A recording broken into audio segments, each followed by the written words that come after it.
Sponsored by Sticks and Stuff and Swanton Lumber, Vermont's largest independent home center, powered by Marvin Doors and Windows. Go to sticksandstuff.com for store locations and hours. The Brady Farkas Show is produced and funded by WDEV and the Radio Vermont Group. We welcome listener feedback. Email your comments to wdev@radiovermont.com. The energy. So the barber trims my beard all nice, like an artist. Now, I didn't tell him to do that. I wanted the beard gone. So then I went home and shaved it off completely after I was done. I felt horrible. The passion. Rafael Devers is the biggest contract in franchise history. He needs to be a leader for this Red Sox team. The opinions on all your favorite teams. Are the Patriots close to playoff contention? Yes. Are they close to Super Bowl contention? Hell no. This is the Brady Farkas Show on WDEV AM, FM, and WDEVradio.com.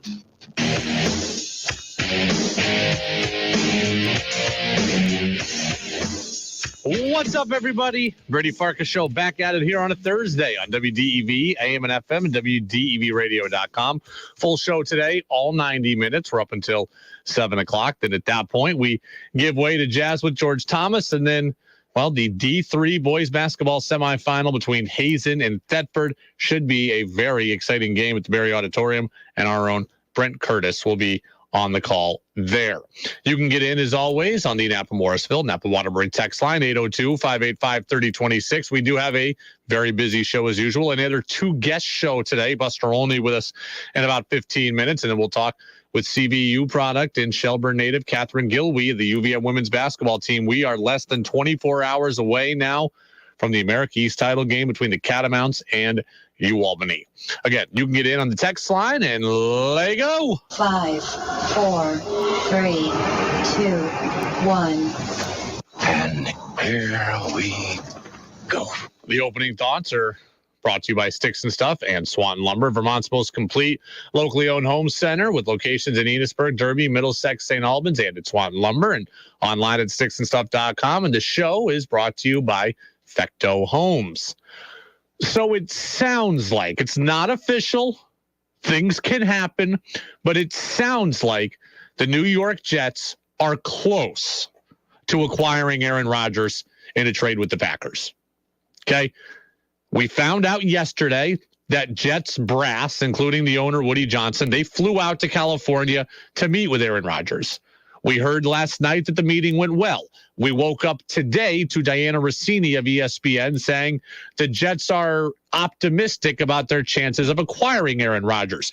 We've heard for weeks now that all signs point to Aaron Rodgers not being back in Green Bay, and it has sounded increasingly over the last few days from people who know, like Adam Schefter and Ian Rappaport, that Rodgers won't be back in Green Bay. So, again, it sounds like the Jets are close to acquiring Aaron Rodgers. This absolutely terrifies me as a Patriots fan. It absolutely terrifies me. 802-585-3026. If the Jets acquire Aaron Rodgers, how do you feel as a Patriots fan? I feel terrified. Now, I know Rodgers is older. And I know for his own standards, he did not have a great year last year. But despite that, I am terrified. I don't think Aaron Rodgers is done. I saw the way Aaron Rodgers played at the end of last season. I see the way Aaron Rodgers throws, and I think there's something left in the tank. I also see that the Jets do have some dynamic pieces on offense, like the offensive rookie of the year in Garrett Wilson. They'll have a healthy Breece Hall coming back. They have an offensive coordinator he enjoys working with, Nathaniel Hackett. So I think the New York Jets would be a good setup for Aaron Rodgers, and I think he would be able to elevate them. And that terrifies me. The idea of the Jets being better, the idea of the Jets being elevated absolutely terrifies me. And you know what? Is it a good move for the Jets to acquire Aaron Rodgers? I don't know if it's a good move for the long term, right? If you go and give up a bunch of draft picks and pay a bunch of money, I don't know that that's the smart move. But as a Patriots fan right now, I'm not worried about how the Jets look in 4 years. I'm worried about how the Jets look this year. And this year, the Jets would look a whole hell of a lot better with Aaron Rodgers. With those offensive pieces, with that defense, with that defensive head coach, and with Aaron Rodgers, the Jets this year get a whole lot scarier, and I'm not down with that. Again, 4 years down the road, the Jets might be shot because of this deal. But this year, the Jets would be better, and that terrifies me because as a Patriots fan right now, I am worried about this year. Mac Jones is on this rookie contract. The thing has got to happen now for the Patriots. The urgency is there for the Patriots. They've got to do this thing now, and the Jets being better now complicates that. So I don't want to hear about how the deal won't be good in 4 years. Right now, it will look pretty good, and that scares me. The absolute last thing the Patriots need is another excellent quarterback in the AFC. Josh Allen, Aaron Rodgers, Joe Burrow, possibly still Lamar Jackson, Deshaun Watson, degree of pretty good still, Justin Herbert, Russell Wilson bouncing back maybe, Patrick Mahomes, oh yeah, that guy, Trevor Lawrence. I mean, there's a lot of excellent quarterbacks in the AFC. The last thing the Patriots need is another one coming in. And the last thing the Patriots need is another quarterback that's excellent entering their division. This should terrify you. And by the way, let me remind you, the Patriots only had 8 wins last year. The Patriots beat the Jets twice. 25% of the Patriots' wins were against the Jets. I cannot have the Jets getting better and cutting into that. You look at the Patriots' schedule next year, and again, it's a futile exercise because it can change based on draft, free agency, injury, etc. But look at the Patriots' schedule. They're going to see the AFC West next year. That looks tough, does it not? Right? Kansas City looks tough. The Chargers look tough at the very least. They're going to see the NFC East next year, would send 3 teams to the playoffs. And Washington at least was on the come up at the end of the season. They're going to have to fly to Germany halfway across the world. They're going to see both teams that played the Super Bowl next year. I need the Jets guaranteed wins to be guaranteed wins. And if Aaron Rodgers goes there, they are not guaranteed wins. So yes, I am upset by this. And yes, I am terrified. Texter says, great new intro. Please consider a soundbite from Ken Squire. I love Ken. Ken doesn't have a reason to be on the intro. And the intro it's not new anymore. It's been around since February 16th, I see. You're just noticing this now? We're interrupting Aaron Rodgers talk in the Patriots to talk about the intro, which is 3 weeks old, now needs to be replaced soon. I love Ken. Ken's great, obviously, but, Ken doesn't need to come in here special to do an intro for the Brady Farkas show. A thought on Aaron Rodgers. Texter says, I wouldn't be worried about Rodgers. I think he's shot. I don't think so. To see the way the Packers played at the end of the year, I know they lost that last game of the year against Detroit, and they looked awful doing it in January. That said, they looked great on Christmas against Miami. Rodgers, what'd they win, 6 of 7 at the end of the season with a bunch of rookie receivers? I think Aaron Rodgers is not done. You give him Garrett Wilson, you give him Breece Hall, you give him an offensive line that this year was banged up that the Jets are hoping is better. With that defense, I'd feel pretty good if I were the Jets. I mean, if the Jets had gotten just competent quarterback play last year, they're probably a playoff team. If Aaron Rodgers comes in and plays competently, there's a hell of a good chance they could beat the Patriots. Remember, the Patriots needed a walk-off punt return by Marcus Jones just to beat the Jets 10-3. I think Aaron Rodgers will put the Jets in a better position than that. The last thing I need is another great quarterback in the AFC, and the last thing I need is the Jets being better and taking away from the Patriots' ability to beat them. 802-585-3026. Also, on the Patriots and on quarterbacks, Adam Jones of WEEI in Boston says he would move on from Mac Jones right now. Plus a chance with more money and incentives, which by definition isn't a guarantee. That's way too much money, and that's where it's going. We've been talking about this for weeks, but that's where it's going with Mac Jones, which is why I'd get out now. All right, so they were talking about the Daniel Jones contract, saying, hey, you got $40 million a year. That's where it's going for Mac Jones. I'd get out now. There's a couple of different things at play here. It's an interesting take. I would not get rid of Mac Jones right now. Now, I also do not want to pay Mac Jones $40 million a year. You know that. I've said that. I agree. The Daniel Jones contract sets a bad basis for where this is going for the Patriots with Mac Jones. I don't want to pay him $40 million a year. But that said, I do not have to pay him $40 million a year right now. I am inclined this season to see if the Patriots can make it work with Bill O'Brien. It's that simple. Mac Jones to me is not my guy long term. Mac Jones to me is not a guy I also want to pay $40 million a year to. But for 2023, I'm inclined to keep Mac Jones and try to make this work with Bill O'Brien. This is to me a better situation than it was a year ago. I have to trust that better situation can lead to better results. And I'm far down the road in developing Mac Jones at this point. I don't want to start over right now. Right? I've made the playoffs once with Mac. I was still on the bubble last year. I've got Bill O'Brien. I've got a more representative offense. I've got things going in the right direction. I got to hope with Mac Jones now that I can be on the, that I have a chance to win in 2023. I do not think that Mac Jones is a slam dunk lock Super Bowl quarterback. I've said this a zillion times. You know where I stand on Mac. But for this year, he is the best and most attainable option towards winning. Right? I just said yesterday, I'd give Lamar Jackson, I'd give him 2 first-round picks to Baltimore for Lamar and pay him a bunch of money. You're not going to get Lamar Jackson. So if you can't get Lamar Jackson, you might as well just run it back with Mac and hope that this situation is that much better like we think it is. That's the best course of action here if you are the Patriots. Now, I mean, so I am not opposed to drafting another quarterback soon and starting over with another rookie deal, but I don't have to do that yet. I would give Mac this year. If we don't want to pick up his 5th-year option after this season, if the Pats are bad and you're picking up at pick 15 again next year, then I'm all in on drafting another quarterback next year and starting the rookie clock over again and ditching Mac. But this year, you don't have to do it. Look, the Cleveland Browns didn't pay Baker Mayfield $40 million.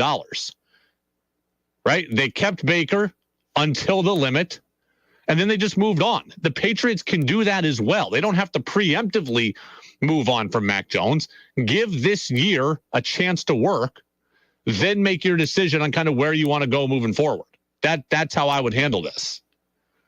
Move on from Mac, or draft another rookie quarterback next year if this thing doesn't work. Because if this doesn't work with Bill O'Brien in charge of the offense and hopefully some good drafting continuing and some good moves in free agency, if it doesn't work now for Mac, it's probably not going to work here. And then it would be time to move on. But this is kind of your one last chance to say, hey, we've put in a good infrastructure. Let's see if we can make it work.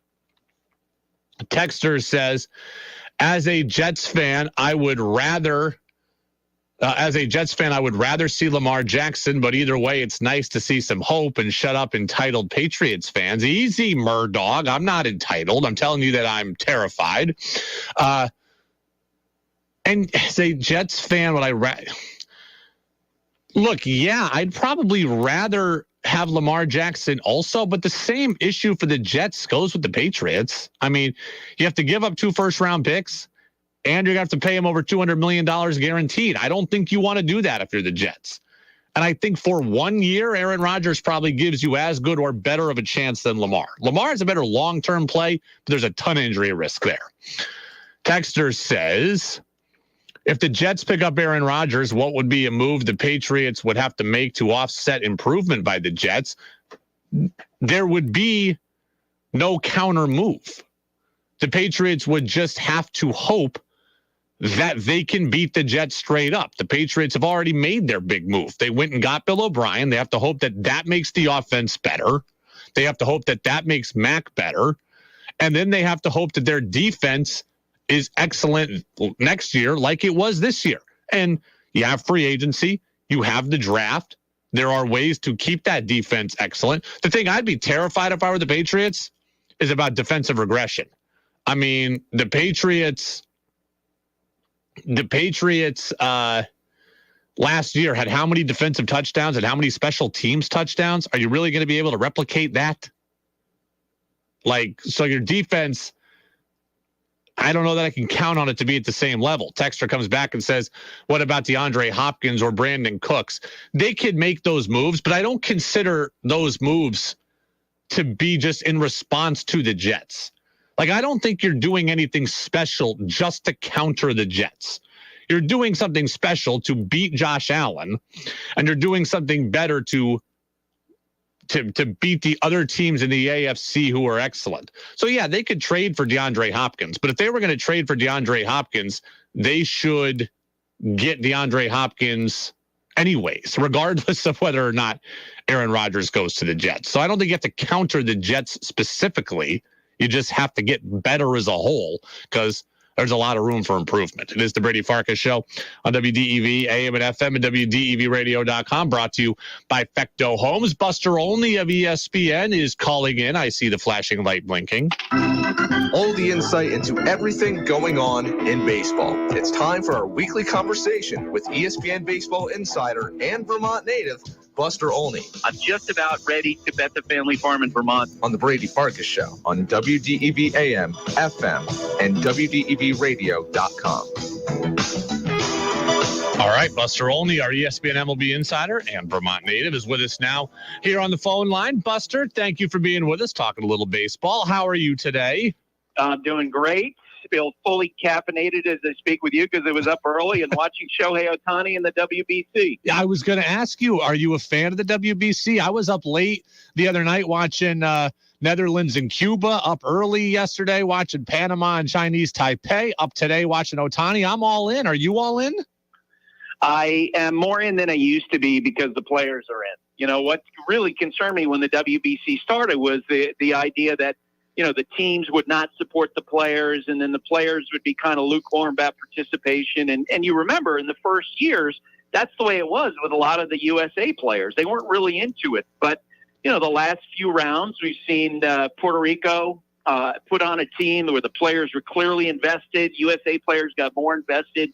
And now I think what we're seeing with particularly with the team from the U.S. and team from the Dominican, team from Japan, like everybody's into it. And as long as all the players are in and they're ready to go and people are competing full speed, and that's what we saw from Ohtani today, throwing 101 miles per hour, I think that makes it a much more attractive product. You know, it's interesting, too. I went back and looked at previous World Baseball Classics. I didn't really realize how many, before we knew them stories there were. I didn't realize Jose Abreu played for Cuba before he was in the U.S. and Yuli Gurriel the same, and the guys from Japan. I didn't realize Darvish played in the WBC before he got to the States. I didn't realize what a scouting opportunity the WBC is also. Yeah, you're 100% right. And you love, hearing those stories after guys come over here and they're stars and then you look back, oh, yeah, that's right. That was the guy who pitched that game and was so terrific for a few innings. And I would say, it's interesting. Last week when I was in Red Sox camp, Alex Cora, when we talked about, who's going to be good and who's not going to be good in WBC, he's like, yeah, Japan's going to be in the final. The way that he said it, because we were talking about Yoshida and when he was going to join the Red Sox, and he absolutely right off the bat, that's going to be a great team. So I watched with special interest this morning, the players who are not major leaguers for the reason that you said, that in a few years we're going to be talking about those guys. Buster Olney, ESPN MLB insider, with us here on the Brady Farkas Show on WDEV, AM and FM, and WDEVradio.com. Let's talk about the new rules. Obviously, we're not seeing them in the WBC. We're seeing them in spring training.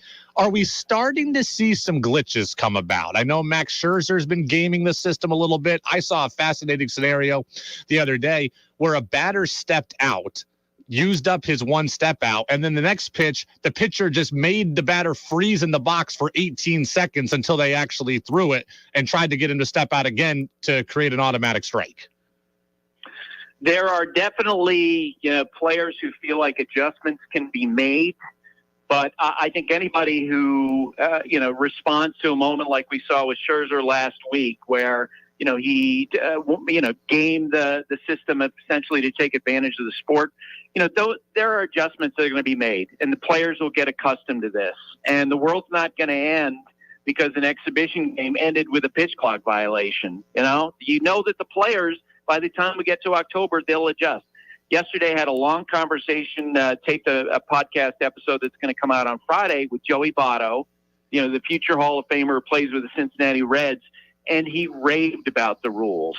And he talked about, how players will adapt and they'll adjust. I have great faith that these guys who are tremendous professionals will be able to play at the same pace that they played the game at for 70 years. I think they'll figure it out. There might be some players less comfortable than others, but they will figure it out. Buster, the Red Sox never lose, and they beat up on Team Puerto Rico yesterday in spring training action. Are you someone who thinks spring training matters, or spring training results matter, or it has absolutely no bearing on anything? Well, there's no question it matters for some players, right? I'll give you Anthony Volpe of the Yankees. Yeah. My instinct is that the Yankees coming into spring training, their thinking was, he's probably going to start the year in the minor leagues. A highly touted prospect who hasn't played in the upper levels for very many plate appearances. But you know what? He's having a great spring. If he continues to dominate, then spring training results matter. For a veteran player who, Chris Sale, maybe they don't matter as much because he's on a guaranteed contract. He's going to be in the rotation no matter what happens. And really, spring training for Chris Sale is all about preparing for the regular season, about building velocity, about tinkering with his slider and making sure that that's okay, tinkering with his changeup. So for different players, it means different things. And yes, sometimes results matter. Sale, 2 innings, a couple of strikeouts the other day, 95, 96 miles an hour. What's the optimism like on Sale heading into this year? High, but as you can imagine, it's couched with by everyone that you speak to with the Red Sox, and they'll say, yeah, we've seen this before. Yeah. And we hope that it can continue. There have been other times in recent years where they were very optimistic about Sale, for example, last January, and they were thinking, hey, he's making progress. We think he's going to be able to bounce back, and then he got hurt. 2 weeks ago, James Paxton, when first time I was in Red Sox camp, the players were talking about how great he looked in his throwing session, and he got hurt. Mm-hmm. And so with Sale, it really comes down to posting up in the regular season, production in the regular season. And as Alex Cora joked, anybody who's going to try to limit Chris Sale's innings this year is out of their mind, because Chris is devoted to the idea of doing absolutely everything he can to help, because he feels like he wants to earn the money. It's so interesting. It's kind of a case of, you can't have your cake and eat it too. In the NFL, everyone is up in arms because Lamar Jackson is not being given a guaranteed contract. But in baseball, somebody like Chris Sale has a guaranteed contract, and everybody's ticked about that. It's a very interesting dynamic we have as sports fans, Buster. Yeah, and a lot of, I see on Twitter, a lot of fans will go, why should there be a guaranteed contract? It takes away the incentive. Well, you know what? That's the result of a protracted battle between the Players Association, Major League Baseball, and collective bargaining. And in the end, they got to this point because some owners, wanted better players on their team. So they agreed to give them multi-year deals and guarantee their contracts. In the NFL, there's more reluctance in that regard because injuries are even a more significant factor than they are in baseball. Careers are ending after 3 or 4 years. So owners in the NFL don't like that risk. In baseball, they're willing to to go with it a little bit more and bet on a guy like Chris Sale staying healthy throughout the contract. Buster, his career is not going to end as a result of this, but it was scary the other day what happened to Justin Turner. We have talked about his importance to this Red Sox team and how they can really ill afford to lose him. And by all accounts, he dodged a significant bullet the other day. But when a guy gets hit in the face, that is among the scariest things you can see on a baseball field. That was a tough scene to watch the other day. Yeah, no doubt about it, especially, and not to say that someone who doesn't have the service time in baseball you wouldn't have concern for in that situation, but Justin Turner carries so much respect with him for how he conducts himself, the great teammate that he is. But you and I talked about the depth of their roster and how they're not in a position, say, like the Yankees are, or, like the Mets are in terms of withstanding an injury. Last week, before the exhibition game that we had on air with the Red Sox, Rafael Devers came up and I asked him about, did he buy himself a present after he got his big contract? And he kind of sheepishly acknowledged that he got a Range Rover that he's excited about. He talked about the big party that his mom threw when he got that $313.5 million deal. And then when we got done, I started to, hey, thanks, Rafi. And I started to walk away. And he looked at me, he said, so how do you think we'll be this year? And I told him, I said, I don't think you're going to be very good. Wow. And I talked about the depth, and I talked about, the injuries for you guys could be more devastating than they are for other teams because it's just not as much depth, especially in the rotation. What does somebody say when you look them in the eye and say, I don't think you're going to be very good? I feel like I would say that on the air and not to their face. Well, first off, I feel like when a player asks me in the way that I ask them, be honest with me, right? And he looked at me and he goes, really? Like he was pleasantly, happily, the same happy grin. And he was surprised at my reaction, which I took as great. And I said that to him. I said, Rafi, I love the fact that you're surprised by that answer. Because I said, when you guys won the World Series in 2018, I put my hands together. I said, my sense was that you guys were together like this. And then I said, in 2021, that was my sense. You guys were together like this. I said, last year, it didn't feel that way. And I said, so no matter what happens this year, the most important thing is you guys are together. And I think that regardless of the wins and losses, you just need to get back to the esprit de corps that they've had in the past. Hey, Buster, I've asked a bunch of questions that I know the listeners care about. I'm going to ask one question for me. You had Mariners president of baseball ops, Jerry DiPoto, on your podcast yesterday. I didn't listen yet, but what was your sense of talking to Jerry? What are you thinking about the Mariners? He's feeling really good. We talked about how one of the projection system, Baseball Prospectus, their statistical formula projects the Mariners with 81.7 wins, which is shockingly low to me. And so we talked about that. And Jerry was great in describing why, he feels like the projection system sort of missed what the Mariners do well. And he was nodding and chuckling as I gave him the comparison of the Mariners and the Astros to the Chicago Bulls of the 80s and the Detroit Pistons. Mm-hmm. Right now, it's in front of the Mariners to try to overtake, those the perennial champion Astros. And I think this year they have a chance to do it. Well, I certainly hope so. Buster Olney, our ESPN MLB insider. We are 3 weeks away from opening day, I believe. And so next week when we talk, we'll be 2 weeks away from opening day. Buster, appreciate you. Enjoy the WBC, and we'll talk soon. Okay, Brady. Thanks so much. I can only hope the Mariners can catch the Astros. Thank you very much to Buster Olney. As always, we love talking to Buster on a Thursday and a lot of good stuff there. Yeah, you know what? The World Baseball Classic has been fun. I kind of knew that I would be into it no matter what, just because for me, it's baseball. It's players you've heard of in a lot of cases on a lot of these teams, and it breaks up the monotony of spring training. Like, I knew I would be into it no matter what, but it seems like more people are into it than I was expecting. I kind of thought I was going to be on an island. A lot of people on my Twitter timeline are into it. And look, it's on early in the morning when nothing else is on, at least, for some of these games, because right now the pools that have started are being played in Asia. So the time change has games on late at night before bed, early in the morning when you wake up. So that's been fun. I don't know how it's going to do on, Saturday up against March Madness, but I think there's a lot more people into it than I was expecting. How about Rafi Devers in the face and saying, I don't think you're going to be very good? I kind of joked about saying, I'd say it on the air and not to his face. if someone asked, I would tell them the truth, but I would be a little more nervous to do that than Buster seems to be. Like, hey, Rafi, you're awesome. You're a world champion. You've got a $330 million contract. I think you're kind of going to stink this year. That would be a little tougher for me to say, to be perfectly honest with you. So interesting stuff there from Buster. We're going to recap the interview with Buster. I got a couple thoughts on what Buster had to say about the Red Sox. And I'm still getting calls about the high school sports debate from the other day. We'll talk a little more about it next in the Brady Farkas Show on WDEV AM and FM. This is WDEV, Vermont's news station, owned and operated by the Radio Vermont Group. From the top of Sugarbush, 96.1 FM, WDEV Warren and Waitsfield, 96.5 W243 Barrie, 98.3 W252 CU Montpelier, along with our founding station, AM 550 WDEV Waterbury Montpelier, streaming at WDEVradio.com. 91 years of serving Vermont. The friendly pioneer, WDEV. This is CBS News on the Hour, sponsored by Steel.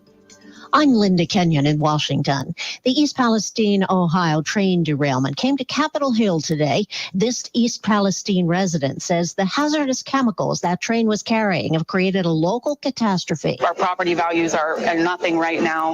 You know, even if we didn't feel safe and wanted to leave the area, I don't even know how we would do it. Norfolk Southern CEO Alan Shaw apologized. I'm terribly sorry for the impact this derailment has had.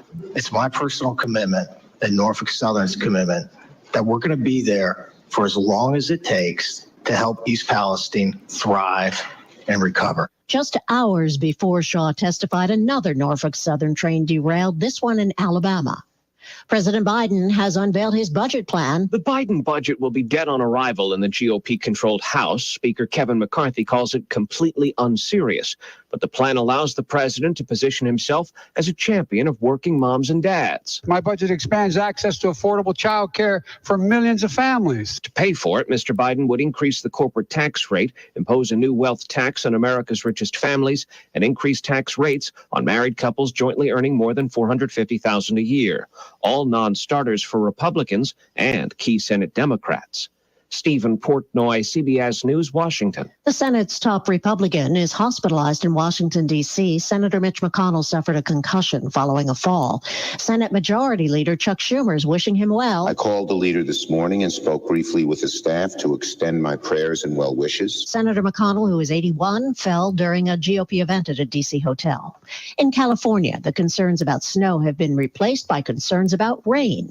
More from CBS's Steve Futterman. The expected heavy rains have arrived in Northern California, and officials are worried about flooding. We're moving into territory that we haven't seen on the Kings River for a long, long time. This man lives along the Kings River. He has seen floodwaters hit his home before. I think we need to prepare. We need to move the furniture away from that room. Rain is in the forecast for the next 5 days. With so much snow ready to melt, people are being told, don't wait. They need to take precautions before the water drops. Steve Futterman, CBS News, Los Angeles. Epic Everlasting Play says it's recalling 3.2 million of its popular Calico Critters toys following 3 incidents involving a bottle and pacifier accessory, which led to the deaths of 2 children. Calico Critters! Hello, I'm Belle. Welcome to my home.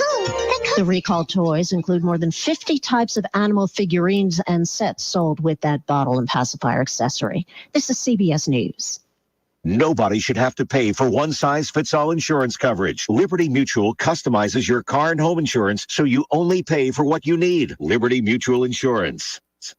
Meet Joe A, Hi. Joe B, hello, and Joe C. What's up? 3 everyday Joes perfecting their banking with Chase. Joe A is locking his lost debit card with the Chase mobile app. Joe B is cruising toward his new ride with AutoSync. And Joe C's Chase banker is helping him budget to go back to school.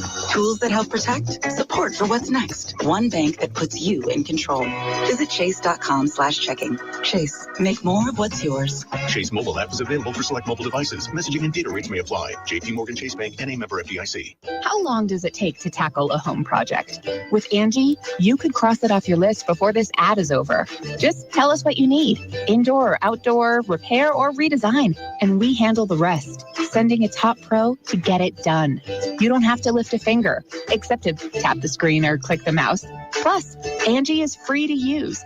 So bring us your next home project, and we'll bring it home. Download the app or go to Angie.com. That's ANGI.com to get started. A beloved Israeli actor has died. CBS's Deborah Rodriguez has the story. He was the ultimate Tevye. If I were a rich man, Topol, who played the Shtetl milkman in Fiddler on the Roof on stage and screen, has died. He was nominated for an Oscar and a Golden Globe Award for the 1971 movie after he was tapped for the lead over Zero Mostel, who originated the role on Broadway. In 2012, the Jerusalem Post called Topol Israel's most famous export since the Jaffa orange. Israeli President Yitzhak Herzog tweeted the news of Topol's death at the age of 87. No cause given. Deborah Rodriguez, CBS News. They've already rolled out the red carpet for Sunday's Oscars, only this year, the carpet outside Hollywood's Dolby Theater is not red at all. It's champagne-colored. Lindy Kenyon, CBS News. Want Brady to hear your opinion on the sports stories of the day? Text in at 802-585-3026. Now it's back to the Brady Farkas Show on WDEV AM, FM, and WDEVradio.com.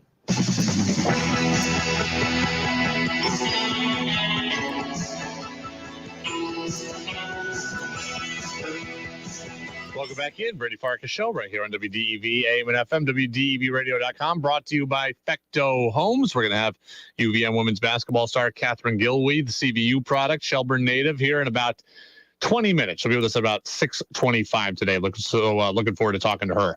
We got high school hoops tonight between Hazen and Thetford, 7:45 with our coverage. Jazz with George Thomas will be on from 7 until 7:45 today. I want to recap a couple of things from Buster Olney. I want to start by asking a question. Do you think that spring training results matter? 802-585-3026. The Red Sox are unbeaten in spring training. 9-0-3, 10-0-3, something like that. They beat Team Puerto Rico last night in the World Baseball Classic Prep. They beat the Yankees today. They are unbeaten. They've tied a few games, but they're unbeaten. Do you think that spring training results matter? Everybody tells me they don't, but you know what? I think that they do. I actually do. When you tell me the team is doing nothing but winning in spring training, I think that's important. It does not mean that it's going to translate into the regular season, right? I believe that. Like, yes, you could be 10-0 in spring training and come out and go 70-92. You could. But I would rather go 10-0 than be 0-10. Right? We talk about a Red Sox team last year that was in last place, that wasn't very good. We talk about a Red Sox organization last year that was not overall in a great place. I do believe in things like culture building. I do believe in setting the tone. I believe in all that cliche stuff. I'm not afraid to tell you that. I think that a team that had bad culture last year needs to get good culture the next year, and winning helps foster that. Everyone's a little happier. Everyone is a little more relaxed. Everyone is a little more confident. Right? You've got a bunch of new guys that are trying to help build that culture. Kenley Jansen, Justin Turner, etc. Kike Hernandez back. And I think those guys, it's easier to point things out when we talk about that you're winning. So I understand it doesn't always translate, but if you're asking me, do I think 10-0 versus 0-10? I'd rather be 10-0 because I think you're trying to create a system. I think you're trying to create a culture and have things in place that sets you up for success. And when you are able to win in the spring or in the preseason, I think it is better to carry in good vibes and positive momentum. I do. From an individual standpoint, you know, I think it matters also. I can be swayed into thinking, okay, the veteran who's working on something and, and hits 184, and no big deal. I can get that, but I do believe in momentum. I do believe in confidence, and I do believe in good vibes. So if you tell me that a guy is hitting 500 in the spring, I'm going to feel good about that. If you tell me a guy's hitting 087 in the spring, I'm going to feel negative about that. I just do. Roger from Middlebury says absolutely not. So there's one guy who doesn't believe in it, and that's fine. Most people don't believe that it matters. Right? If you watch Nesson, you watch the Red Sox, if you watch any national baseball show, most players will tell you none of it matters. And that's fine. They have a better experience than me. But I can tell you as a fan, I prefer to hear that my team is winning, and I prefer to see that my players are playing well. I do believe in confidence. I do believe in momentum. I do believe in feeling good going into the season. And if I'm a pitcher with an ERA of 19 and a batter with a batting average of 064, I'm not feeling real great going into the season. I'm feeling like something's missing, and I don't want to feel that way. From a culture standpoint, I think it's good that the team is winning. And from an individual performance standpoint, I think that it's nice to have confidence. And then there are players, obviously, that results do matter, right? We know minor leaguers looking to make an impression. Guys who are hanging on, like a Bobby Dahlbeck, his results matter, right? A guy who maybe is making the team, maybe is not, his results matter. Raimel Tapia, his results matter. We want him to, he wants to make the roster as an unexpected outfielder. His results matter. So for some of the players, it absolutely does. From a general team standpoint, I like to think that it does too. 10-0 is better than 0-10. Ray, who's over in New York, says it sets a pace and gives opportunity for advancement and development. He's talking a little more about players, and that's very true. Right? Like Buster said, Volpe, the Yankees shortstop, he can make the team based on what he does in spring. How many guys are going to make a bullpen? How many guys are going to make a rotation? You look at it here in the spring, the Red Sox now have a lot of injuries in their rotation, right? Paxton's out, Bayo's out, Whitlock's hurt. So there's opportunity in the rotation. Tanner Houck's results matter. Cutter Crawford's results matter. Josh Winkowski's results matter. So individual players, they do. Guys who are set on the roster, a little less so, but I do like momentum. And for the team, culture building, yeah, I think it's important also. If you are a team that has been historically good, like Houston or the Dodgers, I wouldn't read anything into your team being bad in spring training. That I would say it doesn't matter. That team has been there, done that, and I trust them. When you look at a team like the Red Sox that's basically starting over this year, I do think having good vibes matters. Look at the NFL preseason. Again, I know it doesn't matter technically. The Kansas City Chiefs, if they went out and went 0-4 in the preseason, I wouldn't bat an eyelash at it. Mahomes probably didn't play, not a big deal. But if I look at it and say, okay, the Texans went out and went 4-0, look, hey, that's a team that, is picking 2 in the draft, and they've been bad for a while, and they have a new head coach, and are the guys buying in? Like, I would think that matters. I think a lot of it depends on where you're starting from. I guess I would say that too. It depends on where you're starting from when we talk about culture and things like that. This high school story, right? I got everybody all in a tizzy the other day when we started talking about the high school sports story, right? Public versus private, et cetera.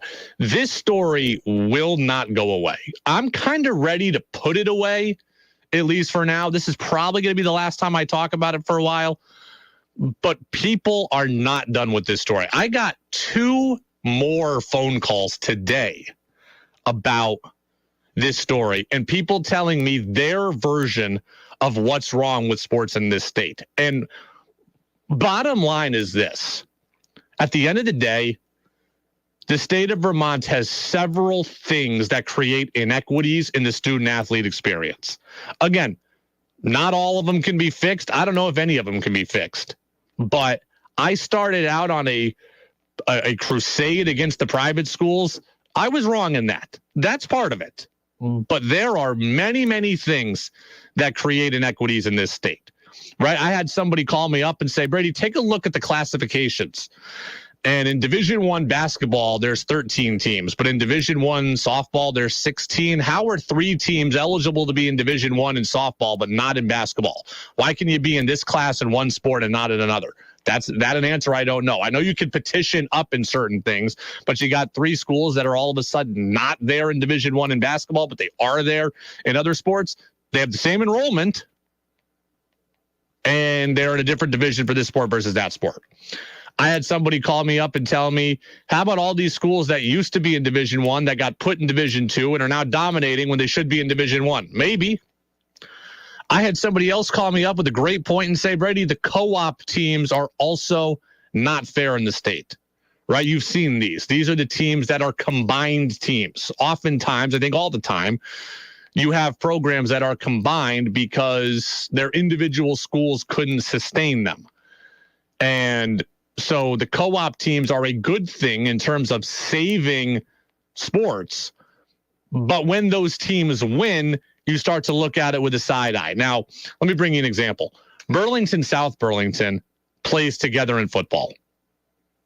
And they're bad. They've been awful. Like 1 win awful. When they go 9-1 instead of 1-9, people are going to be complaining about them too. That's 2 of the biggest schools in the state. They got a great pot of people to choose from. Best athletes there. Like, that's going to be a problem. We had a hockey game yesterday where Burlington Colchester was playing on the girls' side. They didn't win. If they did win, I'm sure people would have been crying foul on that. There are a lot of things here that are issues in the state. Text says this is a first world problem. Well, here's my response. All of this is first world problems. Right? We're talking about sports. It's the candy aisle of life. All of this is first world problems. What the Patriots are going to do at 14 in the draft is a first world problem. Why the Celtics all of a sudden can't hold a lead is a first world problem. None of this really matters for the most part. What would you like us to talk about? If you tell me, oh, this is a first world problem, not a big deal. Well, what should we talk about? Because I'll turn the floor over to you if you've got a better idea. I could get on here and talk about the housing crisis in the state. I could get here and talk about the aging demographic of the state. I could get here and talk about the state's politics. Those are not first world problems. Those are important, but this is not that kind of show. This is a sports show. So we're going to talk about sports issues and sports stories, and we're going to talk about the things that impact sports in this state and in this region. And that's just that. Like, I had somebody call me up today, also a third call, and somebody's like, look, man, I remember my high school time in the 1990s when this happened to me. Like, people remember this stuff 30 years later. I'm not the only one banging the high school sports drum. People remember their experience and how they felt they were wronged by something 30 years later. And there are a lot of things that create inequities. I will say this. I've had a lot of coaches from around the state call me or text me or email me and say, hey, man, thanks for talking about this. We feel the same way. So this is something people care about. It absolutely is. And that's why we're going to talk about it. But look, the high school season for the winter is almost over. And we will be done talking about this soon enough. And this is probably the last time. But I am getting a lot of calls from people talking about it. And people who want to hear more about it. I got people reaching out to me saying, hey, ask the VPA this question. Ask the VPA that question. There are perceived inequities all over the place. Some of them clearly are legit. Others of them I'm not sure about. But there are perceived inequities all over the place. And that's tough. It's not all the VPA's fault. I'm not saying the VPA is dirty. I'm not saying the VPA created it. I think the VPA has inherited a lot of problems as well. But Texter comes back and says, I'm not saying you're talking about the wrong thing. I'm just disappointed for you. You have to talk about it. So basically, sorry that other people care so much about it. And it's forced me into the conversation. I mean, I'll talk about what you want me to talk about. We could talk about this every day if you wanted to, but I think eventually you'll grow tired of it. But right now, people are not tired of it. That is for sure. This has been a story with legs, and I've never really had a story that's taken off in this way. Yeah, there are perceived inequities all over the state. The co-op team, when they start winning, that will be another thing that people consider to be a problem. When co-op teams win, that will be an issue. I've seen more stuff I've heard more stories about school choice. I heard a story about, how about this one? This one got somebody worked up today. Somebody texted me and said, how about high school teams that are playing with 8th graders when they're not supposed to? I don't know the rule on this. Apparently, 8th graders are only supposed to be brought up when basically they save a team from folding. But there are some teams that are cutting freshmen, sophomores, juniors, seniors for the sake of bringing up good 8th graders, and people are all mad about that. Hey, my kid got cut because of a 8th grader. Well, hey, my kid's really good. They deserve to be on the varsity team as an 8th grader. That story's got people on my Twitter feed going at each other. So, interesting stuff. The whole thing is interesting, but I guess I just leave it at this. I have a vision of how high school sports works, and I don't think it's attainable right now in the state of Vermont. It's kind of that simple. In my mind, you live in a town, you represent that high school. If you don't want to do that, you go to a private school, and then the private schools play in their own playoffs. That is my version of high school sports.